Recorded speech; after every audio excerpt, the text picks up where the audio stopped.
नमस्ते दोस्तों। जय श्री राम, जय सीताराम। कैसे हैं आप सब? आई नो आप सब बहुत अच्छे होंगे।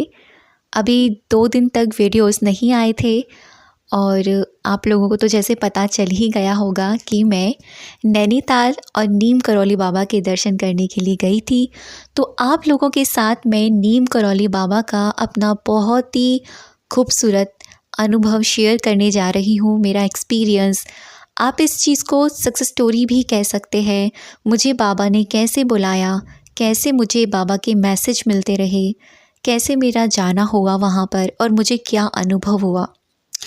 तो मैं किसी की सुनी सुनाई बातों पर आप लोगों को ये नहीं कहूँगी कि वहाँ जाकर ऐसा होता है या वहाँ जाकर वैसा होता है।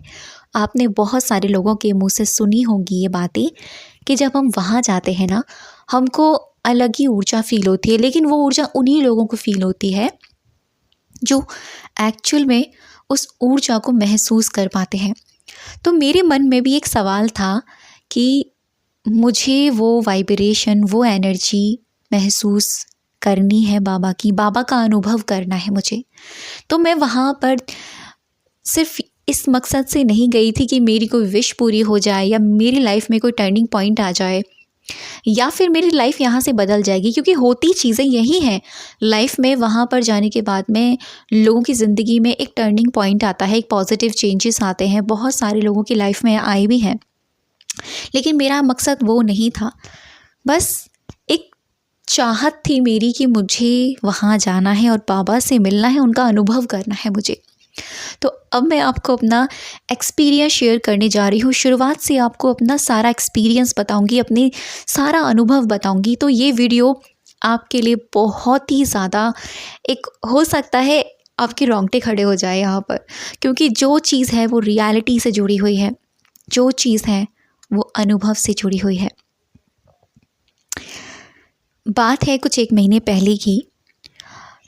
1 महीने पहले से ना मुझे नीम करौली बाबा के इंस्टा पर यूं ही मैसेज दिखने लगे। तो जैसा कि कहा जाता है कि बहुत सारे लोग मैसेजेस अपलोड करते हैं और ये भी लिखते हैं कि फॉलो करो, शेयर करो, सब्सक्राइब करो, ऐसा हो जाएगा या वैसा हो जाएगा। तो मैं ये कहना चाहती हूँ कि मुझे इतना पता था कि ये रियल मैसेज नहीं है बाबा के, जो लोग ये कहते हैं कि शेयर कर दो या कुछ भी ऐसा। तो मैं क्या करती थी, सिर्फ प्रणाम करती थी, क्योंकि बाबा है तो प्रणाम करना बनता है, उनको नमस्कार करना बनता है।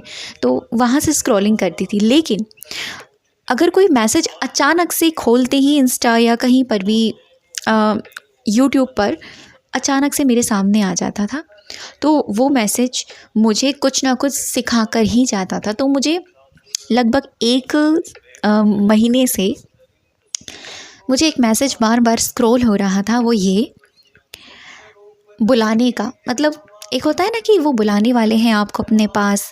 तो मैं ये कहती थी कि बाबा कैसे आऊँगी मैं, पता नहीं मैं आऊँगी भी या नहीं, मुझे नहीं पता था। मुझे 1% का अंदाज़ा नहीं था कि मैं वहाँ जाने वाली हूँ, मुझे सच में नहीं पता था। ये तो उस परमात्मा की लीला होती है कि जो बुलाता है वो बंदोबस्त भी कर देता है आपका। आप कब चले जाते हैं आपको नहीं पता चलता। और ये बात सच में सच्ची है कि जिसको सच में बाबा बुलाते हैं ना, चाहे आप किसी भी भगवान को माने, जिसमें सच में आपको भगवान बुलावा आता है ना, तो आप चले जाते हैं, आपको कोई नहीं रोक सकता।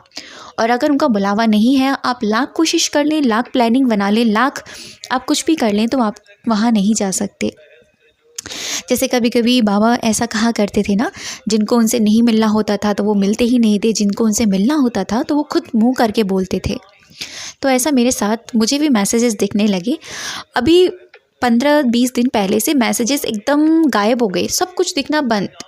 पता नहीं एकदम से कुछ नहीं, मतलब बाबा के कोई मैसेज नहीं दिखना या कुछ भी ऐसा। तो ऐसे ही मैंने और मेरी बहन ने, हमने सोचा कि हम बाबा के दरबार पे जाएंगे, हम नीम करौली चलेंगे बाबा के यहाँ। एक नैनीताल भी चले, हमारा ये था कि हमारी नैनीताल की अलग ट्रिप हो जाएगी और हम नीम करौली बाबा के दर्शन कर लेंगे, क्योंकि मैं दर्शन करने को ट्रिप नहीं कह सकती, वो चीज़ अलग है, ठीक है। लेकिन वो वहाँ पर इंक्लूड ऐसे हो गई कि हमारा वहाँ भी जाना हुआ, बाबा के दर्शन मकसद था हमारा। तो मेरे और मेरी बहन ने, हम दोनों ने बात करी एक दूसरे से। तो बात करते करते हमारे बीच में बातें हुई, हमने अपने और फैमिली मेम्बर से बात करी, तो इस तरीके से बात बन गई और हमारा वहाँ जाना हुआ। और अभी मैं 16 तारीख को निकली थी घर से नैनीताल के लिए। तो आपके साथ पॉसिबल होगा तो छोटा सा व्लॉग शेयर करूँगी, अगर पॉसिबल हुआ तो, अदरवाइज़ मैं नहीं कह सकती। तो ये मैं आपको शुरुआत से ही बता रही हूँ। तो हम पहले नैनीताल वगैरह हमने सारी विज़िट किया। फिर हमने इत्मीनान से बाबा का एक, कहते हैं ना, प्लानिंग देखिए। हम लोग 16 तारीख को यहाँ से निकले। तो मेरा एक मन था कि शनिवार को या मंगलवार को, इन दोनों में से ना किसी एक दिन हम बाबा के दर्शन करें। तो मंगलवार तो निकल गया था और हमने यहाँ से घर से ये सोच कर गए थे कि हम सबसे पहले नीम करौली बाबा जाएंगे। तो वहाँ जाकर हमारा प्लान चेंज हुआ। हमने पहले नैनीताल विज़िट किया, वहाँ पर हमने घूमा। उसके बाद में सैटरडे को बाबा का दिन, जिस दिन सैटरडे माना जाता है बजरंगबली का दिन, हमने उस दिन नीम करौली बाबा के दर्शन करने के लिए निकल गए। और उस दिन बहुत मन में इतना उत्साह, इतना ज़्यादा खुशी थी ना मेरे मन में, हम सभी के मन में, जितने भी हम लोग मेंबर गए थे, हम सब के मन में बहुत खुशी थी कि मतलब एक अलग प्रकार की ऊर्जा पहले से ही फील हो रही थी। अब फाइनली क्या होता है, तो हम नीम करौली बाबा के दरबार में पहुँचे। तो यहाँ से आपको मैं छोटी सी झलक दिखाऊंगी। हमने कार में से बाबा की दरबार की शुरुआत से वीडियो बनाई थी। यहाँ से आप देखिएगा, हम जैसे ही वहाँ पहुँचे, पता नहीं क्या था वहाँ की हवा में, एक अलग ही ऊर्जा थी। वैसे तो हम नैनीताल और वहाँ के रास्तों से गुज़रते हुए, लेकिन जैसे ही बाबा के दरबार पे हम पहुँचे, वहाँ हमने प्रसाद लिया। प्रसाद में भी वहाँ पर नारियल वगैरह कुछ नहीं चढ़ता है, बस लड्डू होते हैं बाबा के लिए बेसन के, वो हमने लिया। और हम वहाँ से अपने बाबा के मंदिर की तरफ बढ़ गए। तो जैसा ही पहला कदम, ये मैं अपना एक्सपीरियंस बता रही हूँ, और मैंने ये बात ना अपनी सिस्टर से भी पूछी थी कि उसको भी ऐसा हुआ। तो उसने कहा कि हाँ दीदी, मुझे भी कुछ ऐसा हुआ। तो मैं आपको अपना अनुभव बता रही हूँ ये, कि मैंने जब वहाँ पहला कदम रखा ना, तो एक हवा, वो एनर्जी जो होती है ना, वो ऊर्जा, वो महसूस हुई। तो जैसे ही हम सीधे सीढ़ियों से नीचे की तरफ उतरे, थोड़ा सा आगे जाने के बाद में राइट हैंड पर वहाँ पर टंकियाँ लगी हुई हैं, टैप लगी हुई है, वहाँ पर हमने हाथ धोए। और मतलब मंदिर के अंदर ही शुरुआत में जैसे ही मैंने हाथ धोआ, मुँह थोड़ा सा पानी जल ग्रहण किया, जैसे ही मैं टर्न हुई, वहाँ पर मेरे हूस बम्स खड़े हो गए। और पता नहीं क्यों मेरी आंखों से आंसू निकलने लगे। तो ऐसा लगा कि कुछ है आसपास, और ये मैं अभी भी फील कर पा रही हूँ। मैंने अपने वहाँ से आने के बाद में ये वाइब्रेशन मुझे अभी भी फील हो रही है। जब बार बार मैं बाबा के उस चित्र को देख रही हूँ ना, बार बार अपने माइंड में उन चीज़ों को चला रही हूँ ना, मुझे फिर से वही फीलिंग क्रिएट हो रही है, वही ऊर्जा क्रिएट हो रही है, वही वाइब्रेशन क्रिएट हो रही है। तो वहाँ एक फीलिंग क्रिएट हुई, मतलब एक ऊर्जा जो आपको अलग ही पता चल जाएगी अगर आपको ये ऐसा एहसास होता है तो। क्योंकि जो लोग भगवान पर, अध्यात्म पर और भगवान से बहुत जुड़े हुए होते हैं ना, और जो लोग ध्यान वगैरह करते हैं या नाम जाप करते हैं, उन लोगों को ज़रूर से महसूस होती है वहाँ की ऊर्जा। लेकिन आपको ना थोड़ा सा अवेयर रहना होगा, तब आपको पता चलेगा कि कुछ तो है यहाँ आपके आसपास, कुछ तो है जो घट रहा है, बट आपको नहीं पता चल रहा। तो वो मेरे साथ था। जैसे जैसे आगे हमने कदम बढ़ाए, अभी मैं आपको बता रही हूँ ना, मेरे सामने एग्जैक्टली वही विज़न चल रहा है, बाबा के दरबार का वही विज़न। मैं बुला ही नहीं सकती उसको, कभी नहीं बुला सकती जब तक दूसरी बारी दर्शन करने ना चली जाऊँ बाबा के पास। तो जैसे जैसे मैं आगे बढ़े हम लोग, वैसे वैसे दिल की धड़कन तेज़ हो गई, वैसे वैसे और भी ज़्यादा आंसू निकलने लगे। मुझे तो इतना रोना आ रहा था कि मुझे लगा कहीं कोई देख ना ले, पता नहीं क्यों ये रो रही है, क्या ऐसा है। लेकिन नहीं, सब अपनी भक्ति में मग्न थे वहाँ पर, सब अपने अपने बाबा के दर्शन करने के लिए मग्न थे वहाँ पर, बाबा को देखने के लिए। तो जैसे ही हम वहाँ गुज़रे, राइट हैंड की लाइन में जब अंदर जाते हैं, तो वहाँ पर बाबा, माँ वैष्णवी देवी, बजरंगबली और फिर शिव जी का शिवालय वहाँ आता है, और फिर बाबा का वो स्थान जहाँ पर बाबा बैठा करते थे, वो काले रंग का कंबल और बाबा का वो फूल वहाँ रखा हुआ था। बाबा का वो स्वरूप वहाँ था, चित्र वहाँ था, जो बाबा वहाँ बैठा करते थे। तो वहाँ वहाँ जाकर तो वहाँ टच नहीं करने देते, लेकिन वो एक होता है ना कि मन की पूजा सबसे बड़ी पूजा होती है। तो मैंने वो मन से टच किया और मुझे वो फील हुए। हाथ में प्रसाद था। धीरे धीरे आगे बढ़े। आगे बढ़ते हुए हम आगे गए तो बाबा का दरबार आ गया। बाबा सामने बैठे थे और मुझे याद है बाबा ने चेक में ही ब्लैक एंड वाइट कलर का शॉल ओढ़ रखा था। वहाँ जाकर इतना अंदर से फूट कर होने लग गया मुझे, कि मुझे लग रहा था पता नहीं ये क्या हो रहा है मेरे साथ। आई डोंट नो, मुझे नहीं पता। मतलब सोच कर गई थी बाबा से ये कहूँगी, बाबा से वो कहूँगी, लेकिन वहाँ जाकर सारी चीज़ें ब्लैंक हो गई। माइंड से सब निकल गया। ऐसा लग गया कि कुछ है ही नहीं, सब निकल गया। बस सामने बाबा थे और हम उनको देख रही थी, मैं उनको देख रही थी। मैंने ये भी नहीं देखा कि आसपास क्या है क्या नहीं है। मैंने सिर्फ बाबा को देखा और वो एहसास मुझे हुआ, सच में चमत्कार है वहाँ पर। चमत्कार हर जगह है जब हम दिल से किसी को मानते हैं, लेकिन सच में बहुत कुछ अलग है वहाँ। एक ऊर्जा, ऐसी ऊर्जा, मैं सच कह रही हूँ आपसे। मैंने मेहंदीपुर बालाजी गई थी, वहाँ भी मैंने ये ऊर्जा फील नहीं करी। जब मैंने सुबह की आरती वहाँ मैंने ली थी बाबा की, लेकिन जो ऊर्जा मुझे यहाँ महसूस हुई वो अलग लेवल की थी। वो उसका मैं बयान नहीं कर सकती अपनी ज़ुबान से। इस तरीके से बाबा के दर्शन करते हुए हम वहाँ से टर्न होते हुए और मैंने वहाँ से बाबा की एक बहुत ही ब्यूटीफुल सी किताब ली, जो मैं पढ़ना स्टार्ट करूँगी। 2 किताबें मैंने ली थी बाबा का, वहाँ से मैंने स्वरूप भी लिया और बार बार मैं मुड़ कर देख रही थी, जैसे कि कोई अपना वहाँ छूट रहा हो। लेकिन फिर से बाबा से कहा, बाबा सबका भला करना, सबको खुश रखना, बस यही मेरी कामना है।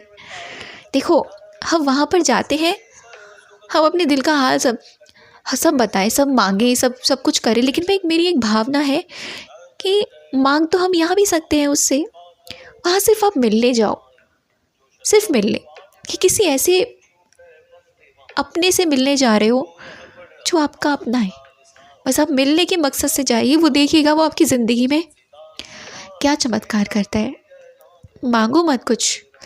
हाँ, मन में कोई बातें हैं, जैसे कि मैं अपने प्रिय से मिलने जाऊंगा या जाऊंगी तो उनको ना ये बातें बताऊंगी कि ऐसा है, ऐसा है, आप बताओ, लेकिन मांगो मत, क्योंकि वो मोमेंट जो होता है ना, वो बहुत स्पेशल होता है।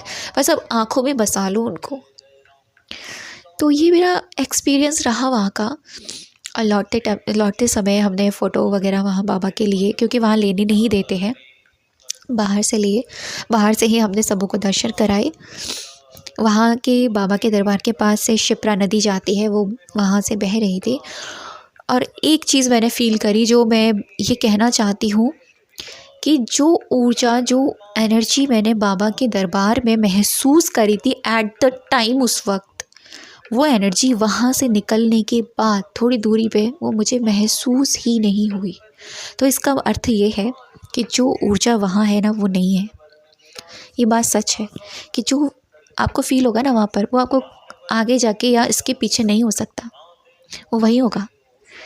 तो ये मेरा एक्सपीरियंस था बाबा का। और देखिए, आप इसको मैनिफेस्टेशन भी कह सकते हैं। 2025 से पहले मैंने अपने विज़न बोर्ड में, जो 2025 के लिए मैंने अपना विज़न बोर्ड तैयार किया था, मैंने वहाँ पर बाबा के, नीम करौली बाबा के दर्शन के वहाँ पर मैंने पिक लगाया था। और साथ ही साथ मैंने ये भी पिक लगाया था कि एक ट्रिप करनी है, आई डोंट नो, पता नहीं कहाँ होगी, पता नहीं। तो आप इसको ट्रिप तो बिल्कुल नहीं कहेंगे, ये दिव्य दर्शन थे बाबा के। ट्रिप तो हमारी पहले ही हमने कर ली थी, जो नैनीताल में रही हमारी, वहाँ भी हमने बहुत अच्छे मोमेंट, बहुत अच्छी चीज़ें हमने वहाँ देखी। तो कोशिश होगा तो मैं आप लोगों के साथ वो ज़रूर से शेयर करूँगी। लेकिन ये था मेरा एक्सपीरियंस। अच्छा, वहाँ पर जो लोग ये कहते हैं ना वहाँ पर मेडिटेशन कीजिए, तो मैं वहाँ पर मेडिटेशन करने के लिए बैठी रही थी। तो वहाँ पर जो होते हैं उधर जो खड़े रहते हैं उधर, जो पुजारी वगैरह होते हैं, उन्होंने बोला कि आप यहाँ नहीं कर सकते हैं, ऐसा उन्होंने कहा। तो मैंने कहा इट्स ओके, कोई बात नहीं। तो मैंने जहाँ बुक ली थी, मैंने बुक जहाँ ले रही थी वो बाबा के दरबार के अंदर ही है, बुक उनका शॉप है, बाबा दिखते हैं वहाँ से क्लियर। तो मैंने वहाँ से ना हनुमान चालीसा का पाठ करना स्टार्ट किया, बाबा के सामने खड़े होकर पाठ किया। मतलब मेरा मन था मैं वहाँ बैठकर हनुमान चालीसा का पाठ करूँ, वो मैंने किया। और रहा मेडिटेशन, तो मेरा सबसे बड़ा मेडिटेशन तो वहाँ ये रहा कि बस आपको ये फील करना है कि वो यहाँ है, और वो मैंने कर लिया। वो वहाँ कदम रखने के मात्र से वो फील हो गया। तो मेरा मेडिटेशन भी वहाँ सिद्ध हो गया, उन वहाँ जाना भी सिद्ध हो गया। तो मैं यही कहूँगी कि हे बाबा, सबको बुलाएं, सबको खुश रखें, सबको खुशियाँ दें, सबकी ज़िंदगी में खुशियाँ ही खुशियाँ आएँ। ये 2025 सबके लिए खुशियों से भरपूर रहे, मेरी यही अरदास है बाबा के श्री चरणों में। तो ये था मेरा एक्सपीरियंस। आई होप आप लोगों को ये वीडियो अच्छा लगा हो। ये एक्सपीरियंस मेरे जितने भी लाइफ के एक्सपीरियंस है ना, उन सब से काफ़ी ज़्यादा है। क्यों, मैंने जो ऐसा फ़ील किया ना, वो मैंने एक बार बांके बिहारी के दरबार में गई थी, तब मैंने वहाँ वो फ़ील किया था, और निधि वन में अब फील मुझे यहाँ हुआ। तो थैंक यू सो मच अब तक की वीडियो पर बने रहने के लिए और मुझे सुनने के लिए। जय श्री राम, जय सीताराम, जय दीन करौली बाबा। सबको खुश रखना, ब्लेस्ड रखना, हैप्पी रखना, हेल्दी रखना। हरे कृष्णा।